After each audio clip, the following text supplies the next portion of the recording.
I've been told not to move around too much, which you can judge from my shape. I don't move that much anyway. The use of medicinal cannabis has been known for thousands of years. There's records in Chinese history of the use of cannabinoids,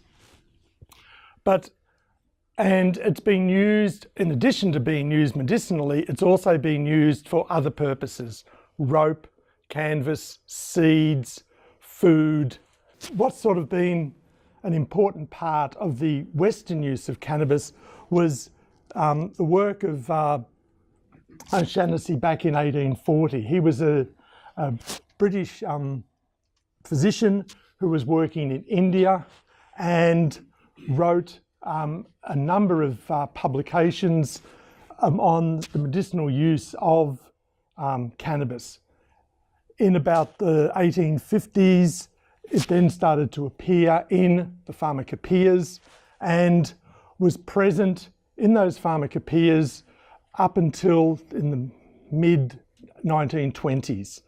From about 1915 to 1937, there was increasing restrictions, particularly from America. And this was the Marijuana Tax Act.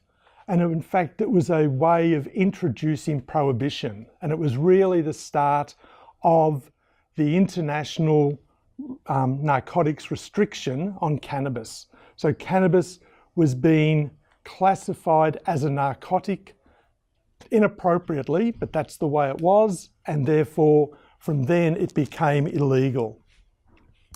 And so recently, though, cannabis has become available and legalised in a number of states in America, and I have colleagues who have been involved in the cannabis industry in a number of states.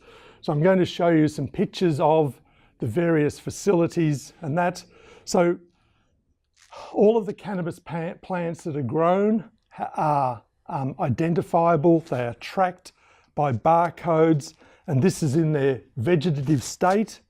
And plants can get to a flowering state in controlled conditions. The way of planting, I should backtrack, the way in which you can undertake growing of cannabis is open field, glass houses, and indoor grows.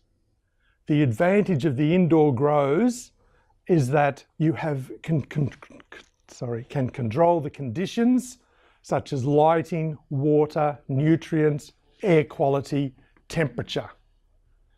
All of those things impact on the yield. So if you're going to produce a product with good manufacturing practice in mind, you need to have some way of controlling that. So a lot of work's been done on indoor grows, and it's not just the sort of hydroponics that you read about in the papers. So these are all female plants. They are cloned in that they are taken from mother plants so that these producers know the lineage of the plants that they're growing. So from that, they are potted out, no pun intended, into these larger pots, into these grow rooms of thousands of feet in area, and over a 8 to 12 weeks, depending on which particular species they're growing, they will allow them to grow. And for those that are close enough, you can see they've got plenty of flowering tops here, and then they're getting progressively taller and very trimmed. So the plants are trimmed and kept on these mobile trolleys. The lighting conditions are altered because you can actually stimulate the different stages by changing the light.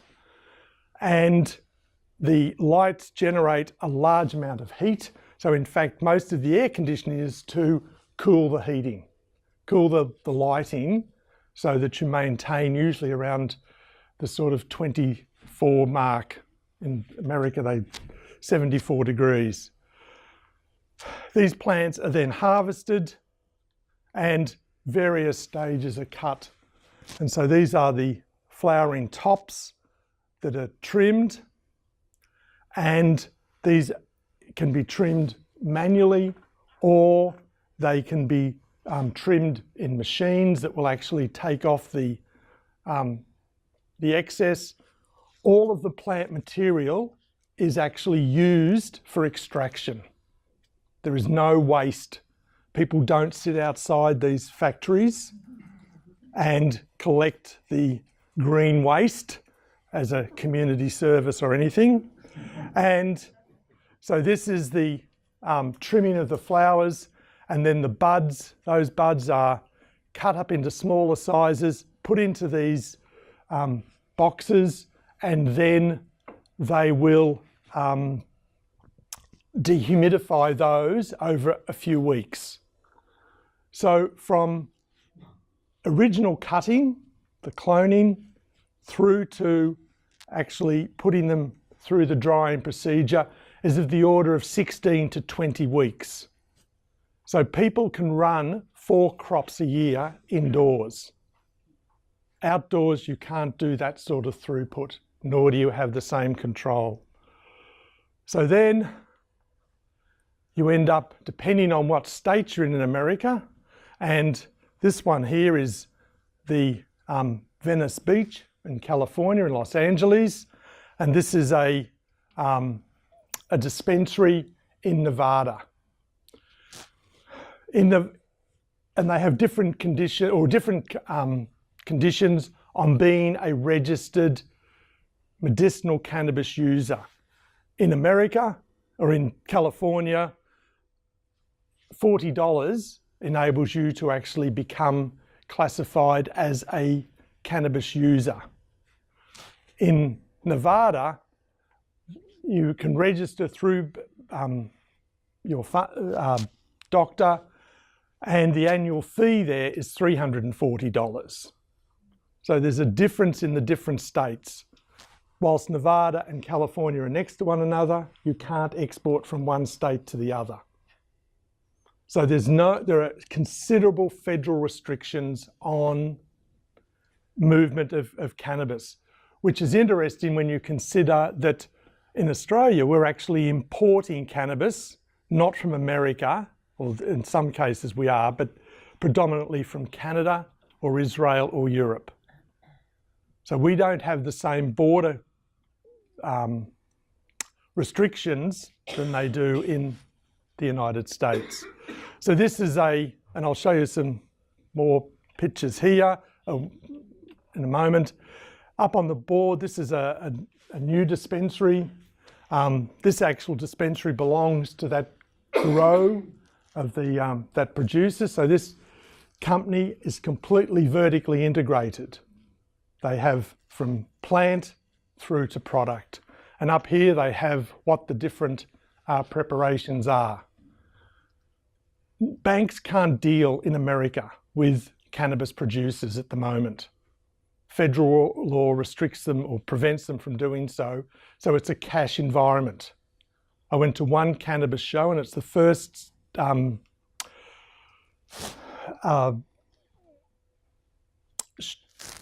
well, I wouldn't call it a convention, but it's the first convention I've ever been to where part of the display was, there were 2 aspects that interest me. One were the vaults in which you keep the cannabis preparation, and the other were the availability of cash counting machines. They actually had machines because of the amount of cash. To get around it, in this door here, they actually have an ATM. So you can get your money out of the ATM, come round, all of these display cabinets. You can't touch the cannabis, but you can smell it. There's all of these have got means of the display cabinets have got, you can pick up the thing and actually smell it, but you can't touch the cannabis. This one has also books on the specifications of a particular product. So that's what's happening now. But before that, where's this cannabis coming from? Now, all of these are botanically derived products. The other thing that is confusing the issue is people talk about synthetic cannabinoids, synthetic cannabis analogues, and the endocannabinoids. The synthetic cannabinoids are the compounds that are found in the cannabis plant which have been synthesized.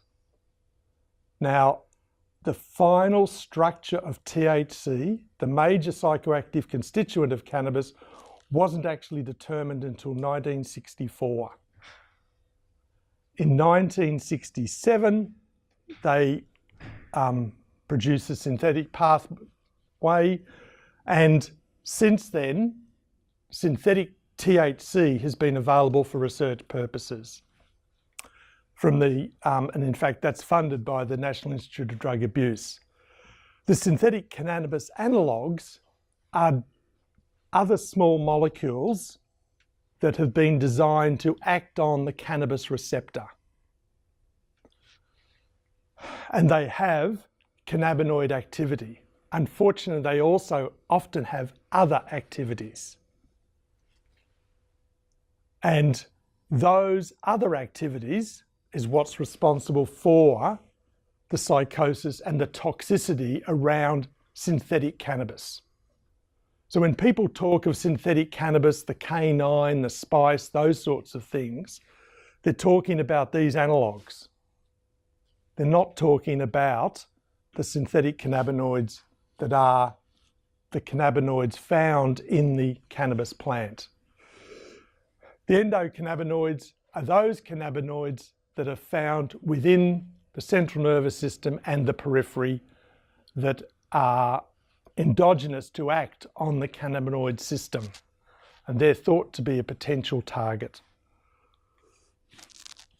So, bit of structure. THC is the major psychoactive constituent, cannabidiol, cannabinol, and terpenes are also very important. There's over 100 cannabinoids. A few years ago, people used to say 60. Now people identify more and more cannabinoids or unique compounds found in the cannabis plant. So what do they do? Sorry. Whoops. Okay, I've mentioned about the synthesis. All right, as a pharmacologist also mentioned, it was just non-specific. THC itself is very lipophilic. It's very hard to get into solution. You've got to play pharmaceutical tricks with it, but it's basically an oil. At room temperature, it's an oil. So and so it was very difficult to actually work with because there was no way it wasn't acting on a receptor. But in the early 90s, the receptor was cloned without actually knowing what the receptor was. It was then identified as being the CB1 receptor in the brain, and predominantly in the periphery was the CB2. But there are CB1 in the periphery as well. They're the major. And then the big things were the increase. More than half the states in the US and Australia in 17 now have got it. So if you just simply Google, do a PubMed search, number of medicinal cannabis publications over the decades. So back here when I started, I could do the literature review on all of the medicinal cannabis by just reading 5 papers over 5 years. So it was, very small literature survey. Now we've got over 1,400 between 2011 and 15, and that's even greater already since 2016. The last 2 years, it's just skyrocketing. So, and I mentioned that. Here's the, this is the THC. Unique thing about THC and alcohol is neither of them have a nitrogen. Whereas the endogenous cannabinoids, one of them does. Anandamide is one of the major endogenous cannabinoids, and 2-AG is the other. They have slightly different selectivities. Anandamide is more potent on CB1, the brain, and that was where it was first identified. 2AG has equal potency. Here is the obligatory receptor. This is a presynaptic neuron. Doesn't matter what it is. I've done a lot of work over the years, and every neuron system I looked at, you could find presynaptic cannabinoid activity. But this could be dopamine, it could be 5-HT, for instance. And then there is a postsynaptic membrane. Activation of this neuron acts on this receptor, this postsynaptic membrane, to produce an effect. Doesn't matter what it is for the sake of this. That or some other mechanism can trigger the synthesis of anandamide or 2AG. So the endogenous cannabinoids are not stored. They're released in response to some action. They then act presynaptically and in the brain, particularly on the CB1 receptor, to alter that transmission. So it's a sort of feedback mechanism. So if you were going to influence the endocannabinoid system, the targets are the synthesis or the inactivation. So I'll come back to that in a moment. So what does cannabis do? It has both physical and psychological effects. Dealing with the psychological first, the psychological are very variable. They are the euphoria that people go after. This is predominantly THC effects. So CB1 activation, euphoria, drowsiness, altered time sense, hearing less discriminant, visual distortions, effects on concentration, dreamlike state, and in some individuals, particularly sensitive or susceptible, a paranoia.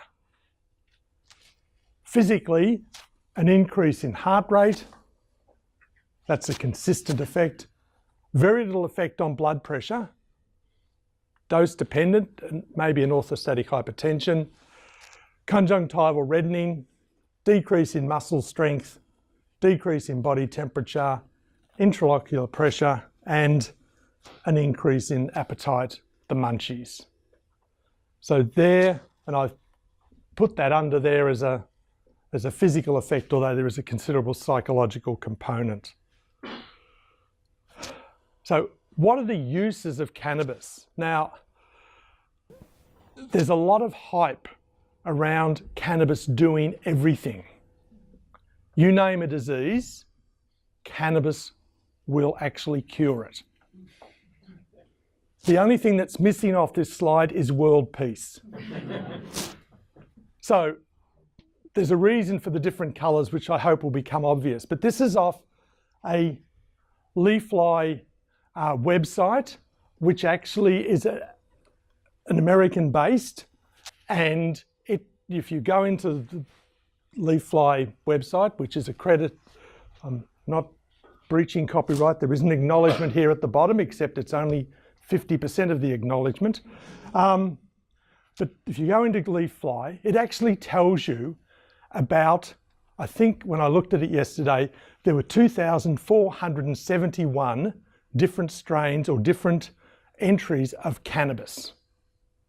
So you could then go into each of those and identify what that particular strain was reportedly good to treat.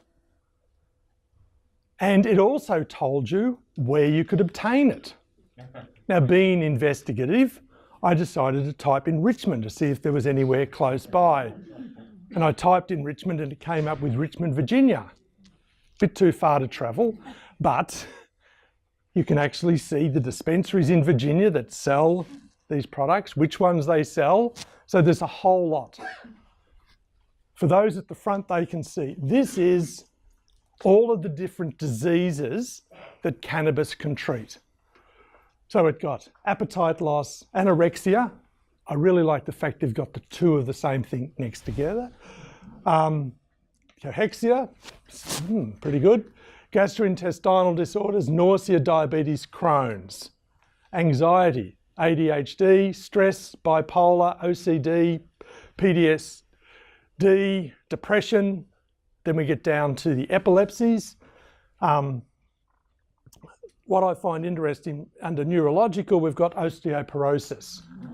So I'm not quite sure how that fits in, other than the fact that a central nervous system disease is contained within a bone structure. And then we've got these others around here. This is my long-winded way of saying what doesn't it treat. So what's added, and I apologise. Here we've got, that went too far, no it didn't. This is some of the cannabinoids.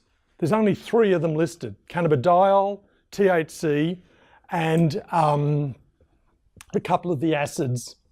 And cannabinol is mentioned as that are associated with the treatment according to this site. So this is the source of information that's available when people make a choice about which drug they are going to go into a dispensary and request, because their doctor only has to certify they may benefit from it. A similar thing applies here, but it's a little bit more restrictive because we actually don't have the entrepreneurial people who want to actually provide as much choice. And the reason for the colours is there's 2 major strains. There's cannabis indica and cannabis sativa, or a hybrid. And people seem to think this makes a difference, so they then colour it like this. I think it's colourful. How useful it is, I'm not quite sure. Because I have an interest in what's actually people are using cannabis for. There was a study done in British Columbia by a group where there's been compassionate access, and this was about, off the top of my head, about 900 people who were clients of this, the Vancouver Compassion Society, and they asked them the reason why they were using medicinal cannabis and what they found it beneficial for. And pain, hepatitis C, I don't know of any antiviral effect, but there is some in large concentrations. Anxiety, HIV/AIDS, particularly the appetite stimulating effect. Cancer, depression. The Lambert Initiative, which is based at the University of Sydney, and the Lambert Initiative is as a consequence of the generosity of Barry Lambert, whose granddaughter suffers from uncontrolled seizures, and he gave $23 million to the University of Sydney, and that was in addition to $9 million that the previous Premier of New South Wales, Baird, also gave to the Lambert. So the University of Sydney are very cash rich to undertake. So one of the first things they did was actually surveyed people who were cannabis users, what they were taking it for. Pain, 33%, so that's a common feature. Anxiety, depression, sleep disorders, and post-traumatic stress disorder. So that was what people said they were taking. What I find interesting is a lot of the work that's being done is in untreatable childhood epilepsy. No one indicated in either of those studies that's what they were using it for. So that's the other thing that I think is interesting is that we actually don't know are these actives alone the important thing, or is it a mixture? And in particular, people are trying to work out identifying terpenes. So they add the aroma, and so when people smell that product in the dispensary, because they're the clients who are self-administering these agents, they actually smell it to assess whether that will be useful to them. And so what people are now looking at is what's the importance of the combination of what's in the botanical extract. And that's the entourage effect. So some sort of synergistic interaction between the various components. So what are those components? The two major ones that we hear about are THC and CBD. I've used a very reliable source of information again, LeafFly. So this is the range. When I started working on cannabis now over 40 years ago, the amount of THC in the cannabis preparation was 1 or 2%.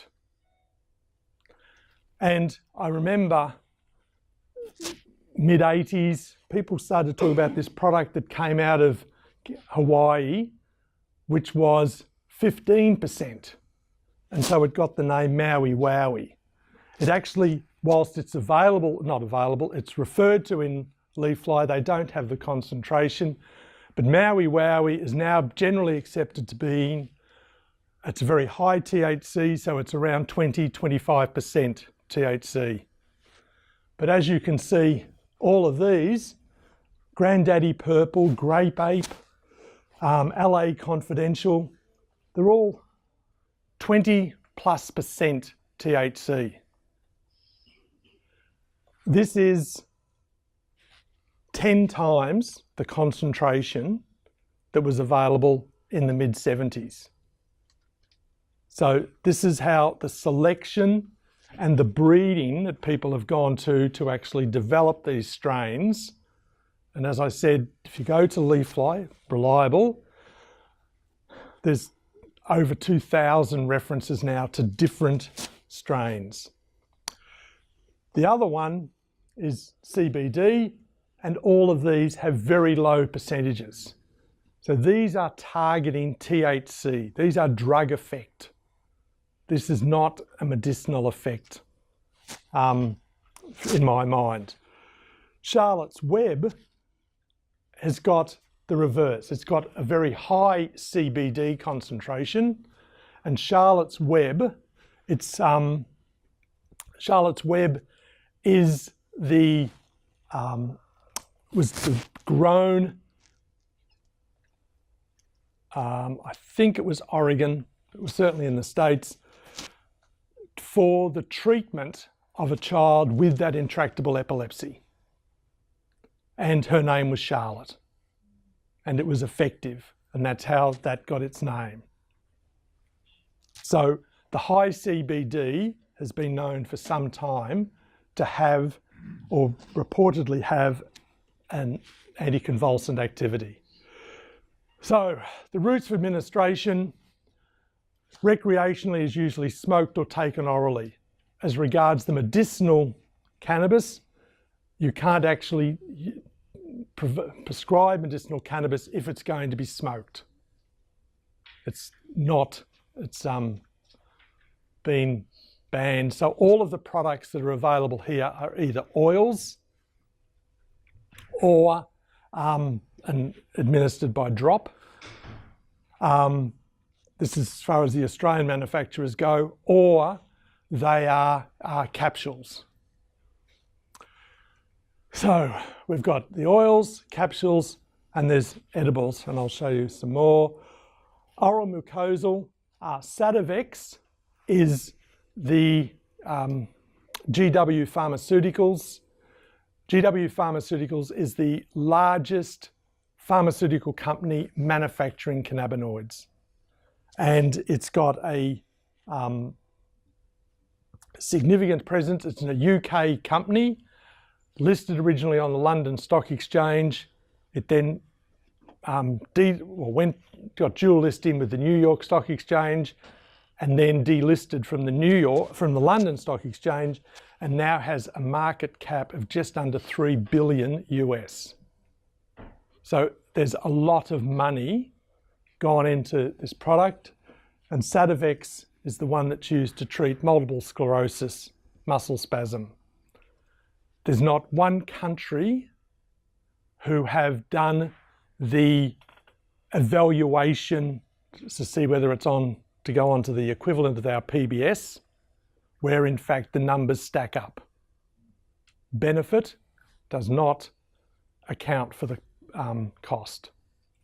So from a cost-benefit analysis, it doesn't work. So this oral mucosal, it's a spray. I'll show you. Inhalation, vapor and smoked, and then topical gel. There's a trial that's just concluding in Melbourne using a gel. And so this is just an example. We've got edibles. This is a volcano device that the plant material is placed in here, heats to a particular temperature, and then the product goes into essentially what is a plastic bag. It's like a cylinder on the top, and then people breathe the contents of that bag. And this is the Sativex. This is the Sativex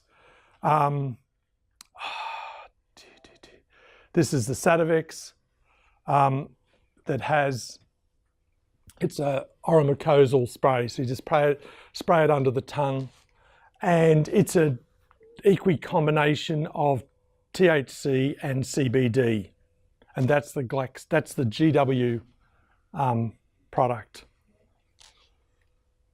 The pharmacokinetics following inhalation, because it's very lipophilic, it crosses the membranes very quickly, and so it's actually got a profile that's very similar to intravenous if you accept the absorption phase. But then there's a very rapid decline. The 11-hydroxy is a metabolite, slight level, but that persists. That's an active metabolite. And then you've got an inactive carboxylic acid, which persists for hours. What's interesting is that the THC effects last considerably longer than the peak of the THC. So when people are talking about doing analysis of blood levels against effects, except for the initial high, there's no correlation.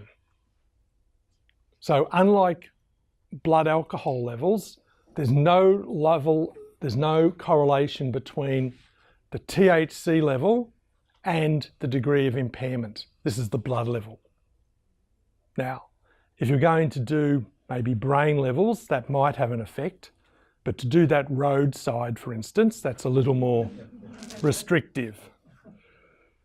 So these are some of those synthetic cannabinoids that some of these are experimental, and some have found their way into being incorporated in synthetic cannabis products. And I'll just move along.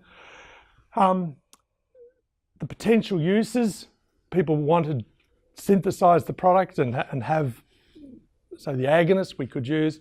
The other one was the antagonist. And as I said, as a pharmacologist, when the antagonist became available, this was very exciting because it enabled you, this was a pharmacological tool you could use to manipulate both exogenous cannabinoids, but also endogenous cannabinoids. And rimonabant was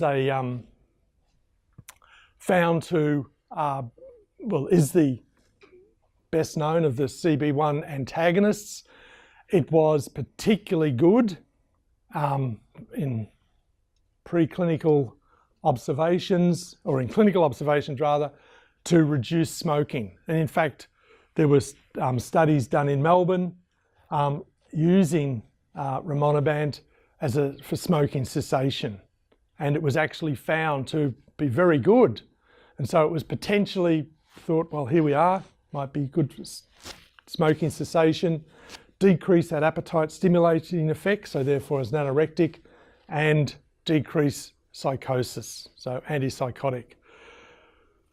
It was approved about 2005. A couple of years later, though, it was noticed that in fact it induced anxiety and suicidal ideation.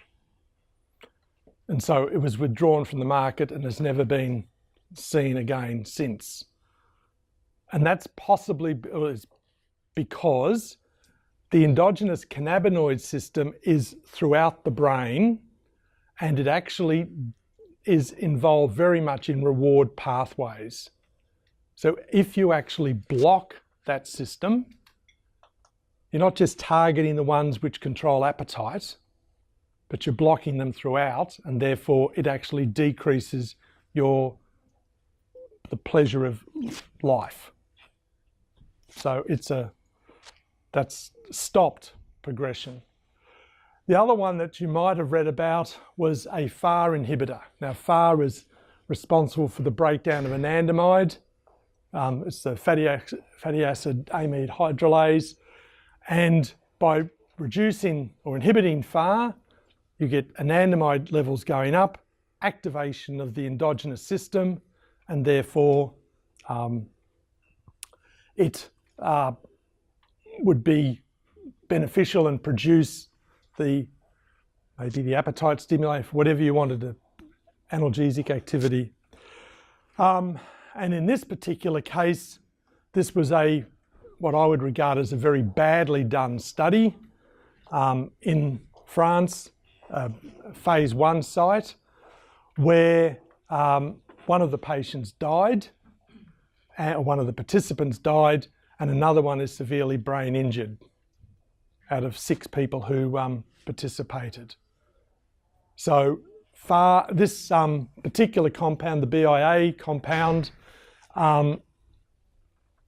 this was not due to FAR inhibition, but was due to another action of this enzyme inhibitor.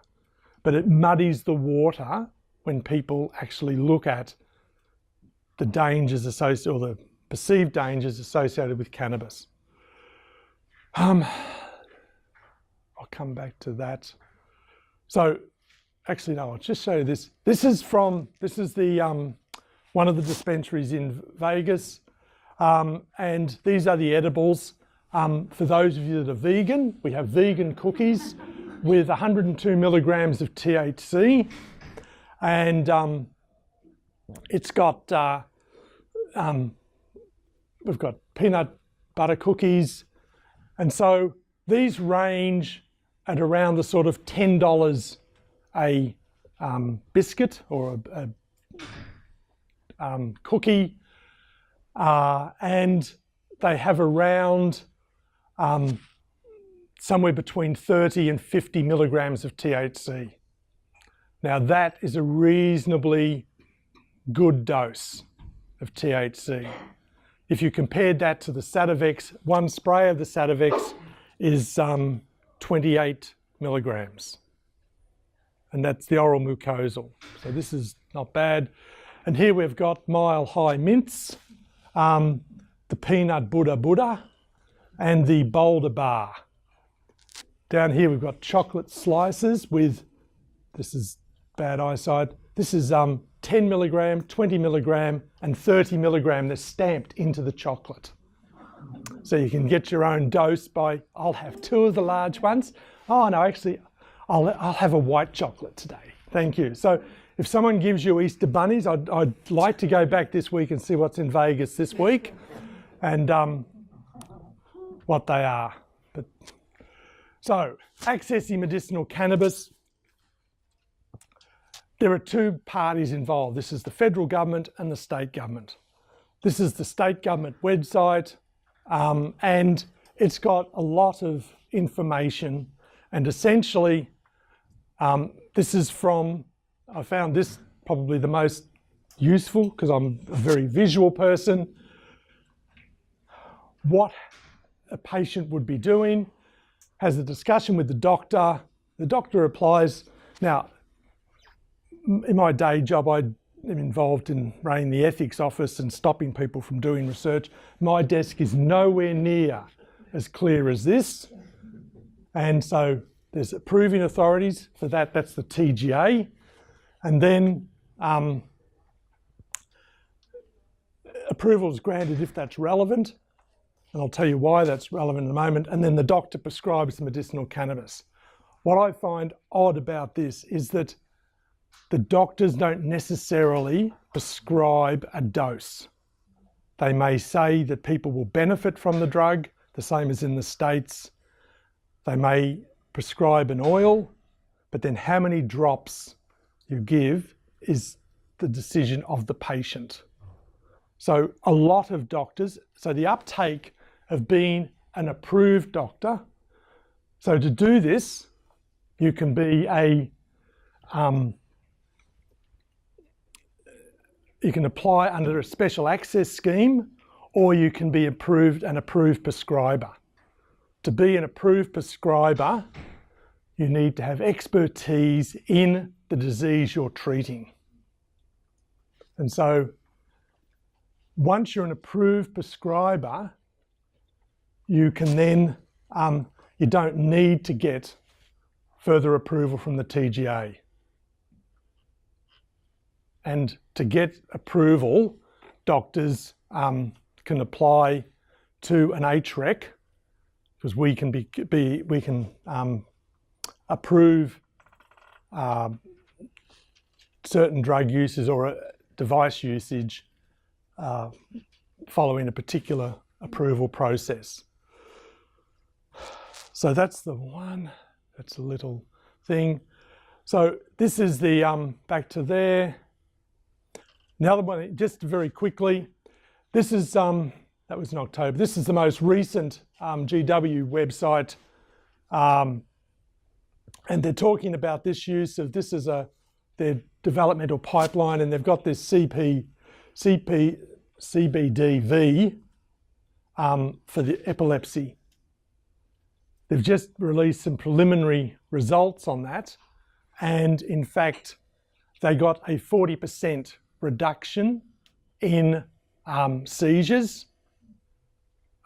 It's complicated a little bit though, because they got 40% reduction in placebo group as well. So the responses, and this occurs with a lot of the cannabis responses, is it's very susceptible to biological variability. To me, it's like the sort of the equivalent of antidepressant treatment. No antidepressant is successful in 100%, if not no antidepressant successful in 50% of people. This is similar. So they're now trying to work out why they got such a good placebo response, because it will save a lot on the power in growing the stuff. And so they've got some others going. And that was it. So, any questions?